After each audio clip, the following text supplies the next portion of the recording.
రొయ్యల సాగులో నష్టాలు రావడంతో చాలా మంది ఆక్వా రైతులు తెల్ల చేపల సాగు వైపు మళ్లారు. వాణిజ్యపరంగా ఎక్కువ డిమాండ్ ఉన్న శీలావతి రకాన్ని అధికంగా పెంచుతున్నారు. దీంతో పాటు కట్ల, ఫంగస్, బొచ్చే వంటి రకాలను కూడా పెంచేందుకు రైతులు ఆసక్తి కనబరుస్తున్నారు.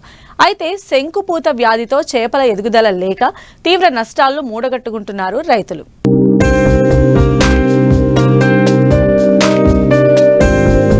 ఆంధ్రప్రదేశ్లో రొయ్యల కల్చర్ తరువాత మంచినీటి చేపల పెంపకం కొనసాగుతోంది. మంచినీటి చేపల పెంపకానికి ఉభయ గోదావరి జిల్లాలు కేంద్ర బిందువుగా నిలుస్తాయి.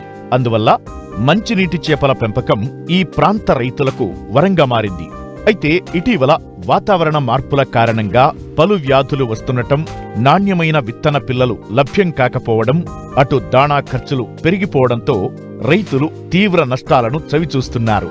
ముఖ్యంగా పశ్చిమ గోదావరి జిల్లా ఉప్పుటేరు గ్రామంలో తెల్ల చేపలకు శంకుపూత వ్యాధి సోకి ఎదుగుదల లోపించడంతో రైతులు ఆవేదన వ్యక్తం చేస్తున్నారు. లక్షలాది రూపాయల వ్యయంతో చెరువుల్లో మందులు చల్లుతున్నా ప్రయోజనం లేకుండా పోయిందని వాపోతున్నారు. మాది 4 ఎకరాల చెరువు అండి, చేపల చెరువు. 4 ఎకరాల చేపల చెరువు మేము ఏప్రిల్ సీడ్ వేసాం. దానికి శంకుపూత వచ్చిందండి.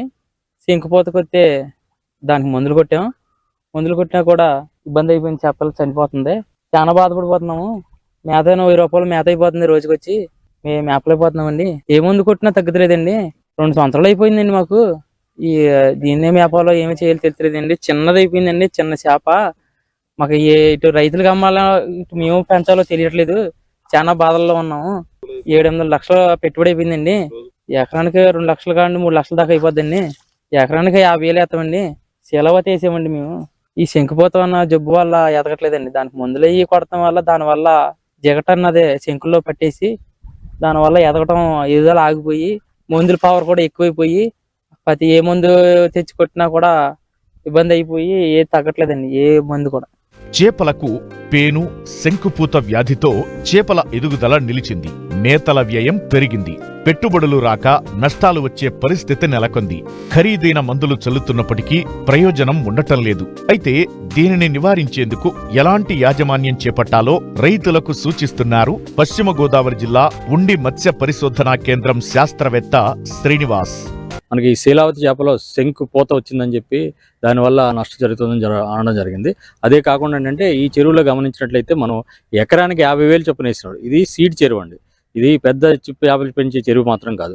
ఇందులో ఎకరానికి 50,000 వేసినప్పుడు ఏం చేయాలంటే మనం ఒక 3-4 నెలల తర్వాత దాన్ని మనం సీడ్ కింద అమ్మేసుకోవాలి.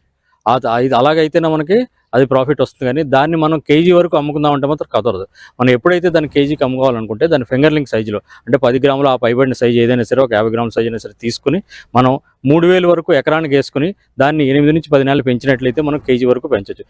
అందుకు ఇటువంటి చిన్న చిన్న చెరువులు ఉన్నప్పుడు ఈ సీడ్ చెరువుల్లో మనం ఎకరానికి 50,000 లక్ష వేసుకున్నప్పుడు వాటిని మనం సీడ్ కింద అంటే ఫింగర్లింగ్ మనకు 10 గ్రాములు లేదా 50 గ్రాములు అంతకంటే పెరగవు. ఆ పెరిగిన తర్వాత మనం ఏంటంటే వాటికి మిగతా రైతులందరికీ కూడా మనకి పాత పిల్ల కింద మనం అమ్ముకోవచ్చు అనమాట. ఈ విధంగా అమ్మితేనే ప్రాఫిట్ వస్తుంది. తర్వాత ఏంటంటే ఈ శంకుపూత అనేది ముఖ్యంగా ఏంటంటే మన శీతాకాలంలో వచ్చేది అనమాట. మన శంకుల్లో చూసినట్టే తెల్లని తిత్తులు వంటిది ఉంటుంది. దీన్ని మనం చాలా ఈజీగా కూడా మనం దీన్ని నిర్మూలించవచ్చు. ఏ విధంగా అంటే మనకి ఇవన్నీ కూడా మంచినీటిలో పెరుగుతాయి. అందుకేంటంటే మనకు సాల్ట్ మన సాధారణ ఉప్పుని తీసుకుని మన ఎకరానికి 80 నుంచి 100 కేజీలు కానీ జల్లేమంటే ఆటోమేటిక్గా మనకి ఈ శంకుజలం తగ్గిపోవడం జరుగుతుంది.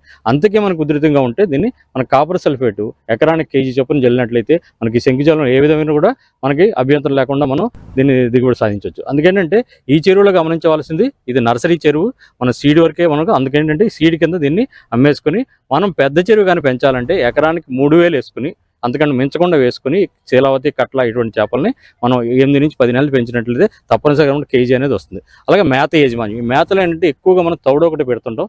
ఈ తౌడే కాకుండా అందులో చెక్క కలిపి మనకేంటంటే మామూలుగా అయితే మనం 1:1 రేషియోలో 1:1 ఒక శాతం మనం తౌడైతే ఇంకో శాతం చెక్క కలపాల్సింది. అదే కొద్దిగా పెద్ద సైజ్ అయ్యేసరికి ఒక 100 కేజీలు తౌడుకి ఒక 30 నుంచి 40 కేజీలు ఈ చెక్క కానీ కలిపినట్లయితే మనకి దిగుబడి అనేది బాగా పెరిగి బాగా రావడం జరుగుతుంది. అందుకే ఈ యాజమాన్యాలు పాటించాలి. వీటితో పాటు మనకి శీతాకాలం ఇది వచ్చినప్పుడు మన చెరువులో మనకి ప్లాంక్టాన్ కానీ లేకపోయినట్లయితే మాత్రం మనకి మేతలో ఈ తౌడు చెక్కే కాకుండా మనం మినరల్ మిక్సర్ అనేదాన్ని ఇంచుమించు 1% అంటే 100 కేజీల మేతకి 1 కేజీ చొప్పున కానీ మనం కలిపినట్లయితే చాలా వరకు బలవర్ధకంగా పెరిగి మనకి తొందరగా దిగుబడి రావడం జరుగుతుంది.